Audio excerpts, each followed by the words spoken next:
ഈ പറയുന്ന BNS 228 ഒക്കെ ആവിയിൽ പോയി. എല്ലാവർക്കും അറിയാം, എല്ലാ വിവരങ്ങളും അറിയാം.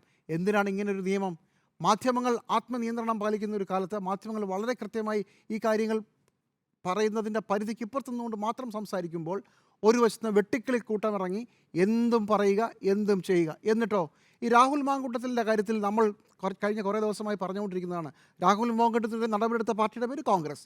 അതേ രാഹുൽ മാങ്കൂട്ടത്തിന് റീ എൻട്രി ഉണ്ടാക്കി കൊടുത്തതും രാഹുൽ മാങ്കൂട്ടത്തിനെ മണ്ഡലം മുഴുവൻ കൊണ്ടു നടന്നതും ആ പാർട്ടിയുടെ പേര് അതും കോൺഗ്രസ്.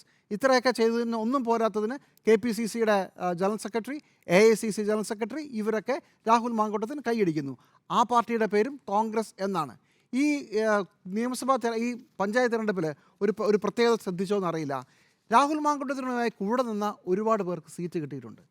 പാർട്ടി സസ്പെൻഡ് ചെയ്ത പാർലമെൻ്ററി പാർട്ടിയിൽ നിന്ന് പുറത്താക്കിയ നേതാവിനെ, രാഹുൽ മാങ്കൂട്ടത്തിനെ, നിയമസഭയിൽ വന്നപ്പോൾ കൂടെ വന്ന ഒരാളുണ്ട്, നേമം ഷജീർ. നേമം ഷജീർ ഇപ്പോൾ തിരുവനന്തപുരം കോർപ്പറേഷനിൽ നേമത്തിൽ നിന്ന് മത്സരിക്കുക. ഇതെങ്ങനെ ചെയ്യാമെന്ന്? ഇതെങ്ങനെ പറ്റും കോൺഗ്രസ്സെ? അപാര ശേഷിയാണ്. ഒരുപാട് പേര്, റിനോ പി രാജൻ സുഹൃത്തുക്കളാണെന്നാണ് ഞാൻ മനസ്സിലാക്കുന്നത്, സുധീർ ഷാ, ഒരുപാട് ഇവരെല്ലാം ഇലക്ഷന് മത്സരിക്കുകയാണ്. ഫെനി ഉണ്ടെന്നാണ് ഞാൻ ഫെനി നയനാൻ ഉണ്ടെന്ന് മനസ്സിലാക്കുന്നു. ഫെനി നയൻ്റെ വീട്ടിലാണ് ഇപ്പോൾ പരിശോധന നടക്കുന്നത്. അപ്പോൾ ഈ കൂടെ നിൽക്കുക, കൈയടിക്കുക മാത്രമല്ല, പാർട്ടി നടപടിയെടുത്ത ഒരാളുടെ കൂടെ നിൽക്കുക എന്ന് പറഞ്ഞാൽ വേറെ ഏതെങ്കിലും പാർട്ടിയിലായിരുന്നെങ്കിൽ വിവരം അറിയും.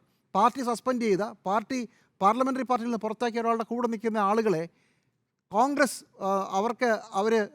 അതിനെ സംരക്ഷിക്കുന്നത്, അതിന് നടപടി കൊടുക്കുന്നത് അവരെ ഇലക്ഷൻ മത്സരിപ്പിച്ചുകൊണ്ടാണ്.